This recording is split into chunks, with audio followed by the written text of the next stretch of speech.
सम्पूर्णमा नमस्कार। विभिन्न ठाउँको दृश्यावलोकन भ्रमणहरूको चाहिँ दृश्यावलोकन गराउने क्रममा आज मैले फेरि हजुरहरूलाई गौतम बुद्धको जन्मस्थान लुम्बिनीको लुम्बिनी भ्रमणको चाहिँ नि दृश्यावलोकन गराउँदैछु, जहाँ हामी सपरिवार चाहिँ घुम्न गएका थियौँ। त्यो चाहिँ घुम्न जाँदाको हामी चाहिँ त्यहाँभित्र प्रवेश गरिसकेपछि सुरुमा हामी मायादेवी मन्दिर परिसरमा पुग्यौँ।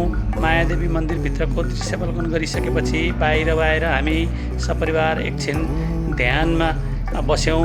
त्यहाँ ध्यान गर्दै गर्दा दिउँसोको चरम गर्मीमा मान्छेहरूको एकदमै भिडभाड आवत जावत चलिरहेको थियो। त्यसै क्रममा हामी त्यहाँ एकछिन ध्यान गऱ्यौँ। त्यसपछि चाहिँ हामी त्यो मन्दिर परिसर वरपरको उसमा घुम्यौँ।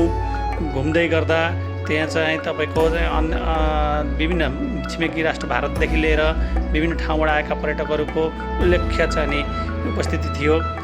यस्तै घुम्दै जाँदा त्यहाँभित्र सञ्चालित पानीको बोटबाट हामी विभिन्न मन्दिरहरूको दर्शनको लागि फेरि अगाडि बढ्यौँ। बोटमा सैर गरेर गइसकेपछि पहिलोचोटि हामी अस्ट्रेलियाले बनाइदिएको गौतम बुद्धको चाहिँ मन्दिरमा परिसरमा प्रवेश गरौँ। त्यसपछि चाइनाले बनाएको मन्दिर परिसर, जहाँ त्यो पनि असाध्यै कलात्मक थियो।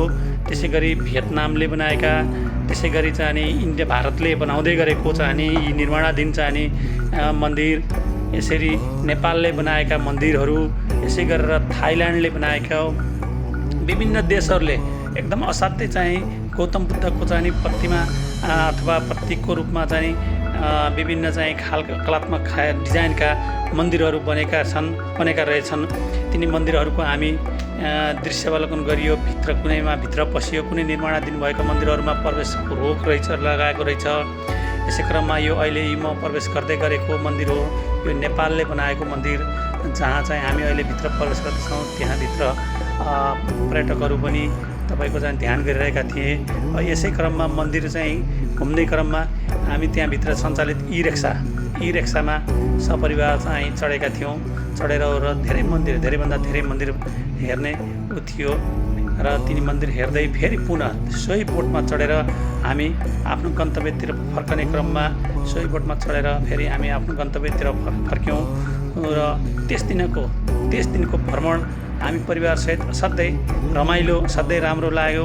हजुरहरू पनि आफ्नो अनुकूलतामा उपस्थित जानुहोला, घुम्नुहोला भन्दै अब यो बाँदरहरू, त्यहाँभित्र रहेका बाँदरहरूको क्रियाकलापहरू हेर्ने, त्यहाँको पर्यावरण एकछिन भुल्ने असाध्यै रमाइलो लाग्यो।